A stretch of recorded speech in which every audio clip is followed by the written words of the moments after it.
Hola, ¿qué tal? Saludándolos nuevamente. En esta ocasión vamos a platicar con relación a la semana número 4.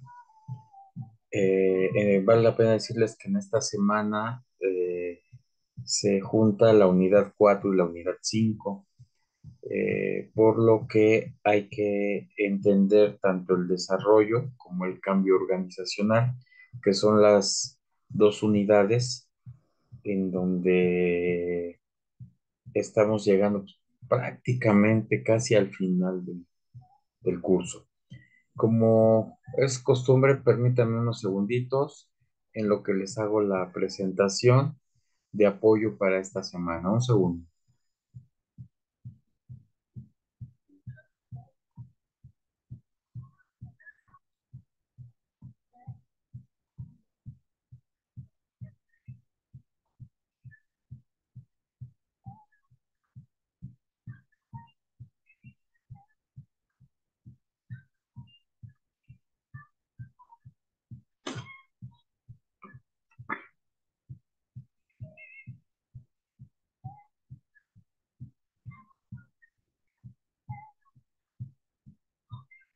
Ok, nuestra agenda está dada de la siguiente forma. Primero vamos a platicar de la guía de aprendizaje. Después vamos a hablar de la rúbrica del cuestionario que tienen que elaborar en esta semana y una introducción al tema que recuerden que es en adición al material que tienen en la plataforma para que con base en esta información sumada más el material y las investigaciones que cada uno de ustedes quiera realizar, pueda realizar de la mejor manera posible su cuestionario.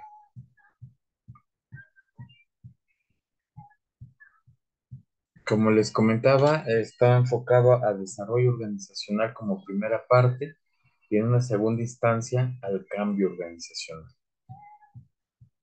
Eh, Viendo nuestra guía de aprendizaje, el desarrollo organizacional y el cambio organizacional.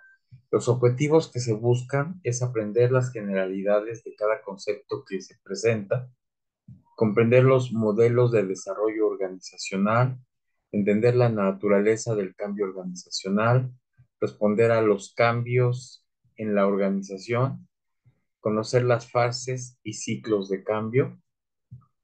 Eh, Se va a solicitar como actividad elaborar un cuestionario de los principales temas abordados. Eh, Acuérdense que por un lado hay que elaborar el cuestionario. Ese cuestionario muchas veces me preguntan que cuántas preguntas, que cuántas páginas.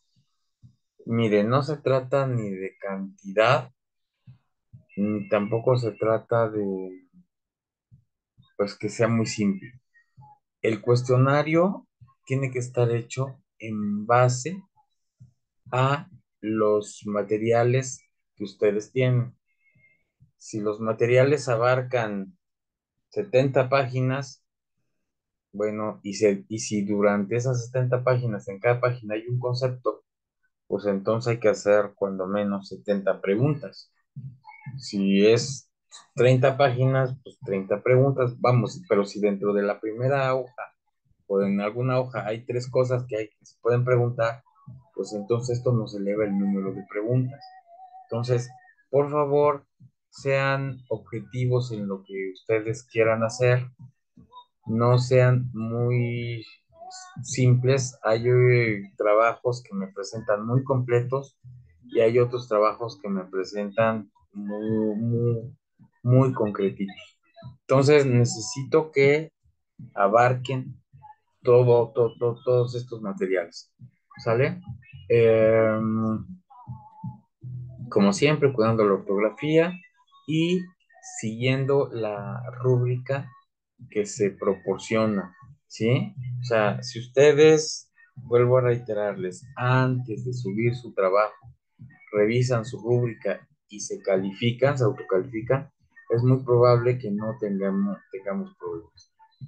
Bueno, los temas son desde el punto de vista de desarrollo organizacional, es definición y análisis historia y objetivos del desarrollo organizacional, enfoques del desarrollo organizacional, aplicaciones del desarrollo organizacional y procesos del desarrollo organizacional. Posteriormente, modelos de desarrollo organizacional, condiciones para el éxito del desarrollo organizacional, diagnóstico y ejecución y evaluación del desarrollo organizacional. Y para la unidad número 5 es el cambio organizacional, la naturaleza de los cambios en las organizaciones, las fases y ciclos de cambio y la resistencia al cambio. Como ustedes saben, la actividad tiene un valor del 15% y la fecha máxima de entrega es el domingo a las 23:59 horas. Aquí les puse algunos ejemplos de la estructura de un cuestionario. Puede ser de esta manera. Sí, obviamente lo que está aquí escrito, pues nada que ver con lo que estamos estudiando, es simplemente un ejemplo. ¿Sí? Pueden poner la pregunta y la respuesta. ¿Sí? Yo les sugiero que pongan la pregunta en color negro y la respuesta en color rojo. ¿Sí? Y de esta manera ustedes pues estudian y comprenden el material que se proporciona. Este es otro ejemplo de cuestionario, ¿sí? Pueden hacerlo así, o sea, ponen una pregunta y luego ponen números, para números o conceptos, y como se fijan, la respuesta está en color rojo, ¿sí? Bien, esta es la rúbrica del cuestionario. Se califican 5 puntos: presentación del trabajo, desarrollo, cumplimiento del cuestionario, conclusión y fuentes de información. La primera parte de la rúbrica, o sea, nos lleva a pues, obtener la mayor calificación, por lo que yo les pido que ustedes se centren en esta parte de aquí, ¿sí? Aquí lo tienen, pero también es un material de plataforma, tienen la rúbrica como tal para que la vean con mayor detenimiento y entonces ustedes cumplan los puntos que aquí se citan. Eh, Aquí hay algunas notas que quise subrayar y hasta poner en rojo algunas, ¿no? Pero vamos a leerlas. El material es vasto, por lo que su cuestionario tiene que considerar el texto base.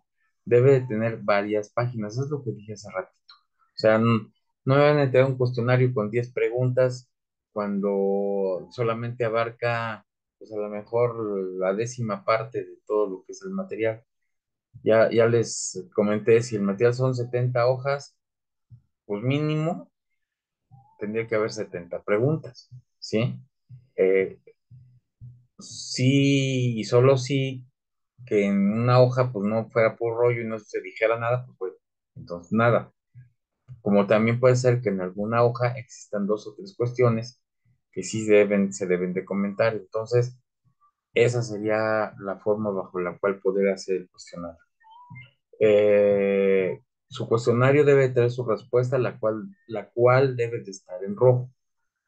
Pueden utilizar pregunta y respuesta de manera de complementación, opción múltiple, relación de columnas, falso y verdadero, etcétera. El criterio es de ustedes.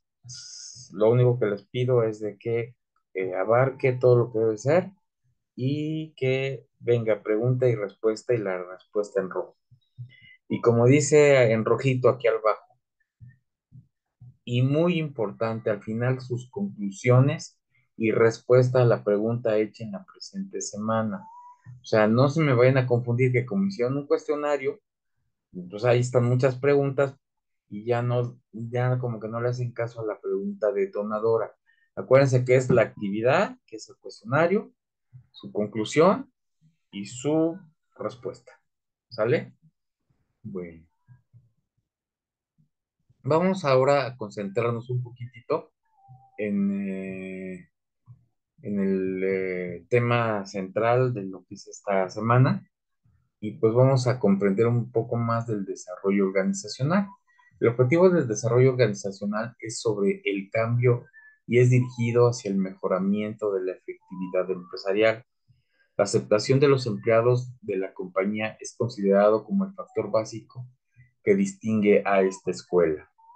El desarrollo organizacional puede ser visto como un sistema de tres elementos relacionados: valores, procesos y tecnología, los cuales son tomados como aspectos básicos para administrar la empresa. El ser humano debe pasar de una concepción mecanista a una humanista. Los que han estudiado administración no me dejarán mentir en cuanto a que cuando inicia la administración, este, eh, principalmente los estudiosos en el tema veían al hombre como una máquina, ¿sí? Pero un poquito más adelante existieron diferentes escuelas en donde ya se fueron dando cuenta de que el ser humano, pues tenemos sentimientos, tenemos pensamiento, y bueno, pues no debemos de ser tratados como máquinas. El administrador y el líder tiene que encontrar la fórmula exacta a través de la cual el poder generar confianza, el poder generar empatía, el poderse sentir apoyado y motivado para que el ser humano demos lo mejor de nosotros dentro de una organización. Esta nueva idea del individuo se caracteriza por proveer oportunidades a las personas para funcionar como seres humanos más que como recursos, dotar a la oportunidad, perdón, dotar de oportunidades a los diferentes elementos organizacionales para desarrollar sus capacidades potenciales, crear ambientes que inciten a la generación de mejores trabajos, proveer dispositivos para favorecer la participación, facilitar al individuo de mecanismo que le permita satisfacer tanto las necesidades propias como las de la compañía. Se puede concluir que la Escuela de Desarrollo Organizacional busca administrar a la empresa en función de un conjunto de valores que supuestamente satisfacen las necesidades de los trabajadores que laboran en la institución, o en hacer que estos individuos compartan hasta cierto punto un sistema similar de valores.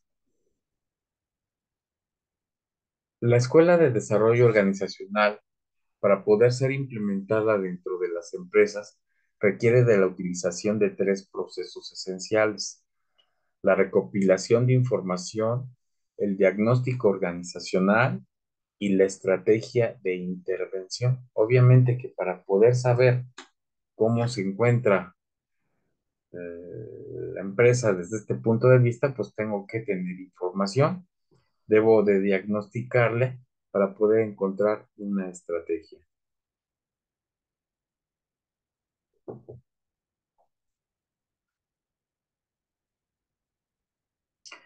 ¿Cuáles son las escuelas efectivas? ¿Sí?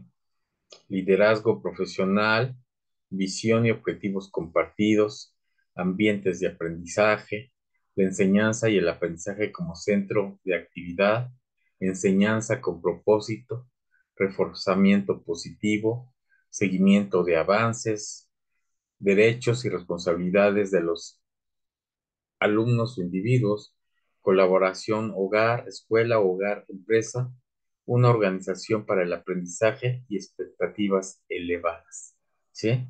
O sea, el que está detrás de todo esto, pues tiene que tener alcance en todos estos puntos de tal suerte que logre que los empleados pues, estén acordes y a gusto dentro de lo que viene siendo la empresa y que coadyuven al desarrollo de la misma.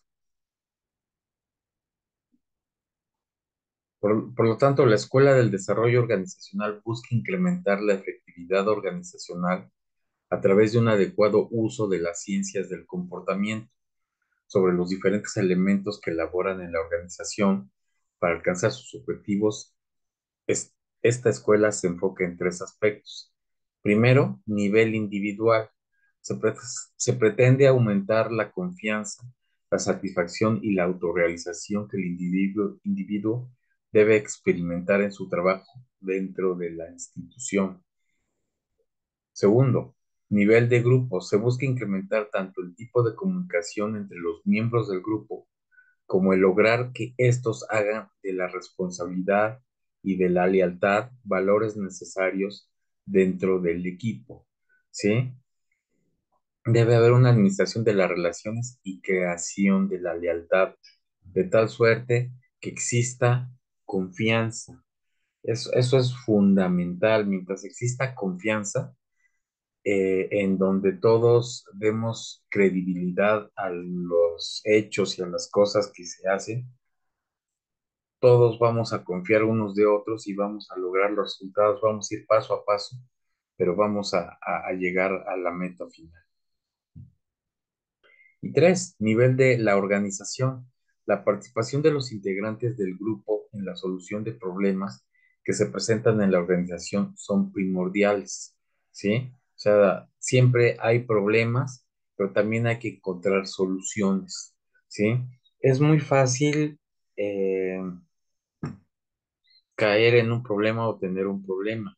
Lo complicado o lo difícil es no proponer una solución. Cuando tú tienes un problema y se lo llevas a tu jefe, pero se lo llevas con la solución que tú consideras, le ayudas a él y al final del camino confía él en ti y tú en él y llegas al resultado que como empresa se busca. Dos tipos de medio ambiente pueden ser identificados en empresas que se administran bajo esta escuela: externo y obviamente interno. El externo impone restricciones generales a la forma en que la organización desarrolla sus ocupaciones, y el interno esencialmente las áreas dentro de las que se desenvuelven los grupos de trabajo. Siempre vamos a tener estos medios, ¿sí? En donde debemos de apegarnos a lo que se nos pide de manera general, ¿sí? Y debemos también coordinarnos desde dentro hacia afuera para lograr resultados. Ahora vamos a ver los 12 considerandos por la Escuela de Desarrollo Organizacional de acuerdo a Newton Margulis y Anthony Raja. El ser humano está considerado como el recurso más importante que la organización tiene para poder alcanzar sus objetivos.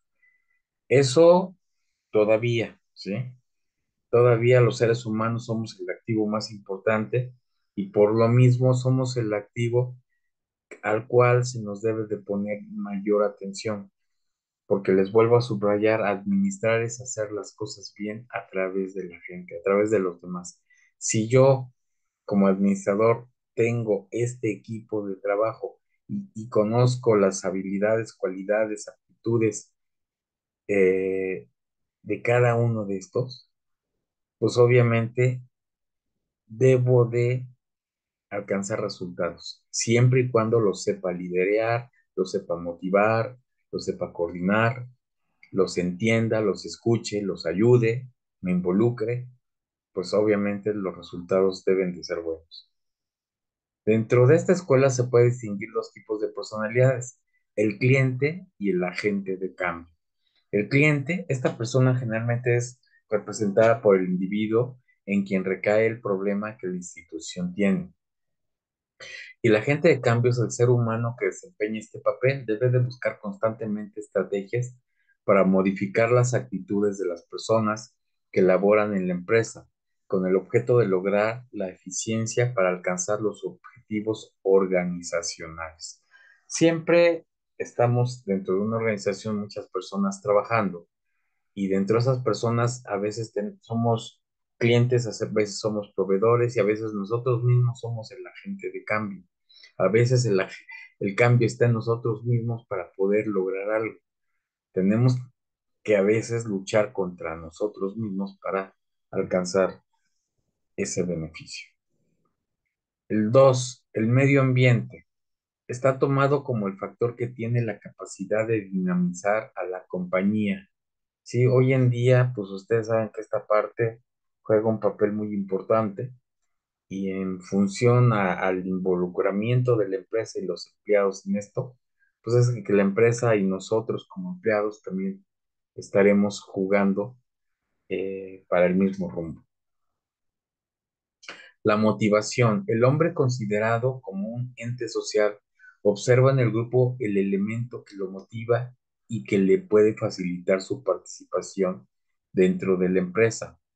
El ser humano sabe que para poder lograr cualquier objetivo dentro de la organización debe de integrarse en equipo, ¿sí? Eh, el dibujo nos dice círculo virtuoso en liderazgo en las empresas, empresario motivador, mejores empleados, mejores productos, servicios, clientes satisfechos, mejores empresas. Y aquí se habla de saber trabajar en equipo. Esto es complicado porque muchas ocasiones existen envidias, existen competencias, existen muchas cosas y hace que las cosas no se den, pero cuando la gente sabe lo que le toca hacer y todos aprovechamos las habilidades de cada quien, créanme que se logra y se llega al resultado. El liderazgo, que esto fue inclusive tema de la semana pasada, puede ser analizado a través de dos posiciones, la del cliente y la del agente de cambio.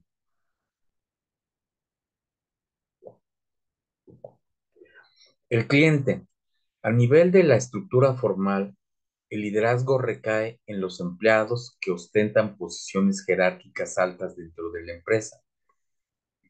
En la aplicación de cualquier estrategia de intervención, generalmente se requiere el apoyo de personas con poder formal dentro de la organización. Es decir, el líder formal debe apoyar la estrategia de intervención para aumentar las probabilidades de éxito de esta. El agente de cambio es este individuo funge como líder en el periodo de implementación de la estrategia de cambio. El tipo de liderazgo que este elemento utiliza está basado tanto en habilidades de convencimiento como en destrezas prácticas para implementar el programa. Este guía debe tener la suficiente capacidad para dejar el proyecto en manos de los líderes formales de la organización en el momento preciso, evitando así una dependencia continua de la institución en el agente de cambio. ¿Sí? Eh, Como dice aquí abajo, un buen líder no empuja, no jala. Sí, un buen líder enseña, orienta, capacita y apoya. 5. El cambio.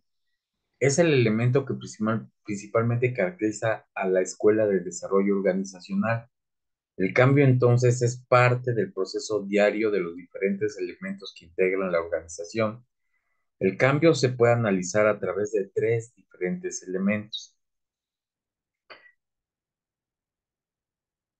Aquí hay un errorcito, se repite un poco, pero los elementos son los siguientes. A nivel de la organización debe considerar que el cambio es un proceso que le permite satisfacer de una mejor manera las necesidades o el medio ambiente. A nivel de grupos, el grupo debe ser considerado como la unidad básica en quien descansa la operatividad de la organización. Y a nivel del individuo, el tipo de cambio que es requerido en el individuo dentro de la escuela de desarrollo organizacional es a nivel de actitudes mismas que a su vez inciden en el sistema de valores. ¿Sí? Como ustedes se pueden dar cuenta, el cambio se da en la organización, en los grupos de trabajo y de manera individual. Si logramos que se dé en estos tres niveles, las cosas pueden funcionar. El conflicto, que es otra cosa de la que se vive pues constantemente, ¿no? El conflicto bajo los supuestos de la Escuela de Desarrollo Organizacional se puede analizar a través de dos contextos. A nivel interno, se requiere que exista un adecuado control sobre el conflicto para permitir la aplicación de la estrategia de intervención que origine el cambio en la organización. A nivel externo, el conflicto es generado continuamente debido a la dinámica del mismo medio ambiente y a la necesidad que la misma organización tiene que satisfacer los requerimientos del medio ambiente para poder sobrevivir y crecer. La comunicación. La comunicación en la Escuela de Desarrollo Organizacional Se da en los sentidos vertical, ascendente y descendente, horizontal y diagonal. A nivel vertical descendente, el superior se comunica con los subordinados mediante órdenes o para solicitarle su cooperación en cuanto a la solución de problemas que al superior se le presentan. A nivel vertical ascendente, el subordinado se comunica con el superior para sugerirle principalmente nuevas formas que permitan una mejor solución a los problemas que la organización o el mismo individuo se le presenta. Esto también es importante. Yo, independientemente del tema en cuestión, les puedo decir que mientras exista en todos los niveles, en tu casa, en la empresa, en la iglesia, en la escuela, donde quieras, comunicación, las cosas caminan. Cuando no hay comunicación o se rompe, las cosas se detienen, empeoran o terminan, ¿sí? Por ello, el líder debe de aceptar este tipo de comunicación desde el punto de vista ascendente, desde cuando el subordinado te sugiere y el líder debe de saberlo escuchar para ver si lo que él sugiere pues, conviene para los fines que se están buscando. A nivel horizontal, la comunicación entre individuos tiene como finalidad el mejorar las relaciones entre los miembros del grupo, así como el permitir que los individuos se conozcan mejor entre ellos mismos. A nivel diagonal, la comunicación tiene como objetivo establecer mejores relaciones entre los diferentes departamentos, grupos o individuos que laboran en diferentes niveles jerárquicos dentro de la organización.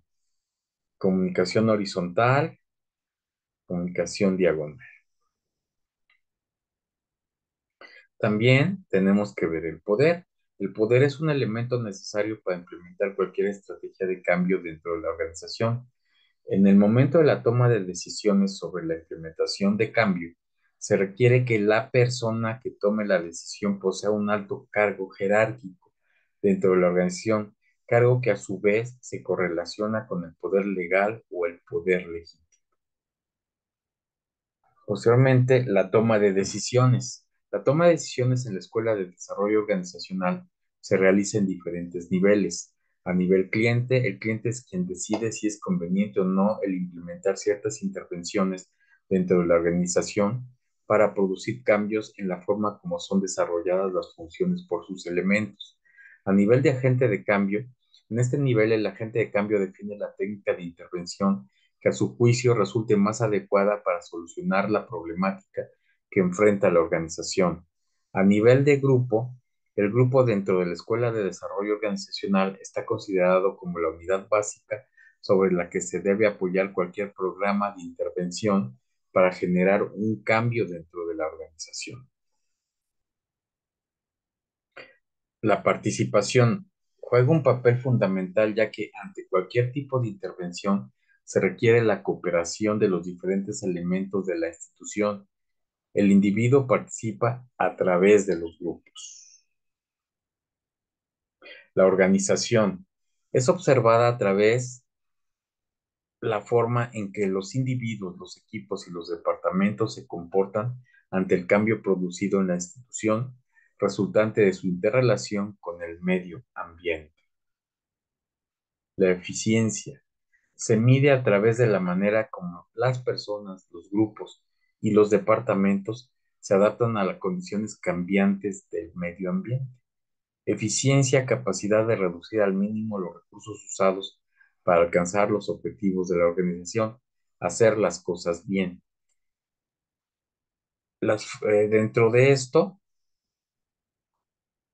pues hay grupos de personas, hay organizaciones y aquí es donde se debe de hacer ese famoso cambio organizacional.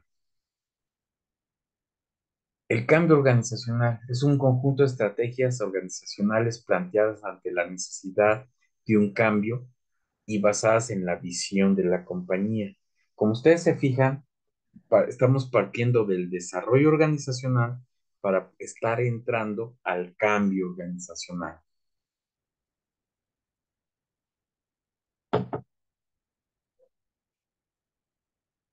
Para comenzar a pensar en un cambio organizacional, Primero se deben de responder a tres interrogantes principales, y estas son: ¿por qué cambiar? ¿Para qué cambiar? ¿Y cuál es la dirección del cambio? De esta manera se podrá tener un panorama mucho más claro acerca de las necesidades de la empresa y de los motivos por los cuales se busca llevar a cabo el cambio organizacional. ¿Cuál es la importancia del cambio organizacional? Se trata de un procedimiento fundamental si lo que se busca es salir de una situación delicada para la organización o mejorar el funcionamiento de la misma. Del contrario, la empresa puede llegar a estancarse y empeorar aún más su grado de productividad. ¿Qué aspectos se ven involucrados en este proceso de cambio? Prácticamente todo lo que compone la organización, pero en mayor medida el capital humano. Esto se debe a que, por lo general, los elementos más importantes de una empresa son los recursos humanos que posee la misma. De este modo, la gestión de cambio organizacional se debe de centrar principalmente en este punto, el cual conlleva cambiar significativamente la conducta de las personas, situación que a veces es un tanto compleja. Con esto se hace referencia a las formas de trabajar, la distribución de las tareas, tiempos, entre otras cuestiones. Justamente, una de las principales características del cambio organizacional es su capacidad para mejorar la productividad de una empresa, sin importar las transformaciones que se deban llevar a cabo para lograr dicho objetivo. Además, tiene como objetivo realizar cambios que fomenten dos cuestiones: el crecimiento y la posibilidad de mantenerse actualizados ante la aparición de nuevas innovaciones. Tipos de cambio organizacional. Se debe tener en cuenta que no existe solamente un tipo de cambio organizacional, sino que hay dos. Estos pueden ser de carácter evolutivo o radical. ¿Cuál es la principal diferencia entre ambos? Mientras que el cambio evolutivo se da de forma gradual y por lo general persigue una meta en particular, el cambio radical busca llevar a cabo modificaciones drásticas y repentinas que se aplican en toda la estructura de la organización. Dichos cambios, además, se dan más que nada en situaciones de fusión con otras empresas, cambios de directiva o venta de la propia compañía. La necesidad de realizar un proceso de cambio organizacional obliga a utilizar varios procedimientos de análisis, donde evidentemente no se pueden obviar, entre otros aspectos, las comparaciones entre el momento actual y el anterior, las críticas y reflexiones sobre el desarrollo y los resultados obtenidos en cada etapa del cambio, así como las experiencias similares de otras organizaciones. Uno de los resultados más sólidamente documentados de los estudios del comportamiento individual y organizacional es el hecho de que las organizaciones y sus miembros resisten en el cambio. En cierto sentido, esto es positivo, proporciona estabilidad y predecibilidad en el comportamiento. Si no hubiera algo de resistencia, el comportamiento organizacional tendría la característica de ser aleatoriamente caótico. La resistencia al cambio también puede ser una fuente de conflicto funcional. Por ejemplo, la resistencia a un plan de reorganización o a un cambio en una línea de productos puede estimular un debate saludable sobre los méritos de la idea y dar como resultado una mejor decisión. Pero existe una desventaja definitiva en la resistencia al cambio: obstaculiza la adaptación y el progreso. La resistencia al cambio no surge necesariamente en forma estandarizada. La resistencia puede ser manifiesta, implícita, inmediata o diferida. Es más fácil para la administración tratar con la resistencia cuando es abierta e inmediata. Por ejemplo, se propone un cambio y los empleados responden rápidamente presentando quejas, retrasando el trabajo, amenazando con ir a la huelga o cosas semejantes. El mayor desafío lo representa la administración de la resistencia implícita o diferida.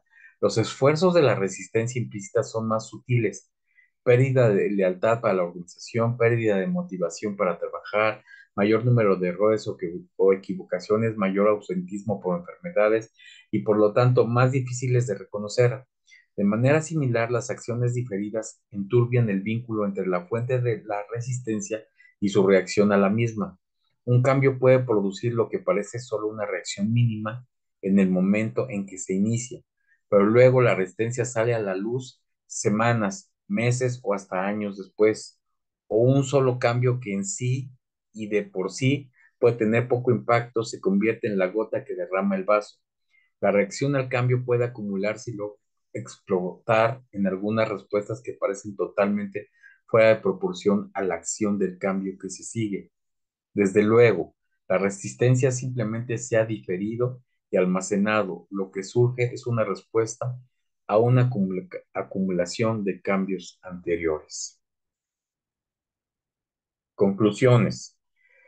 La necesidad de cambio ha quedado implícita. Una reflexión casual sobre el cambio indica que abarca casi todos los conceptos que se manejan en la literatura sobre comportamiento organizacional.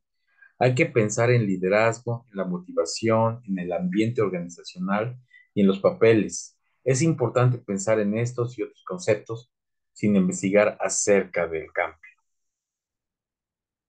Dos, si los ambientes fueran perfectamente estáticos, si las habilidades y capacidades de los empleados siempre estuvieran actualizadas e incapaces de deteriorarse, y si mañana fuera exactamente igual que hoy, el cambio organizacional tendría poca o ninguna relevancia para los administradores, pero el mundo real es turbulento y exige que las organizaciones y sus miembros sufran cambios dinámicos si se han de desempeñar de manera competitiva.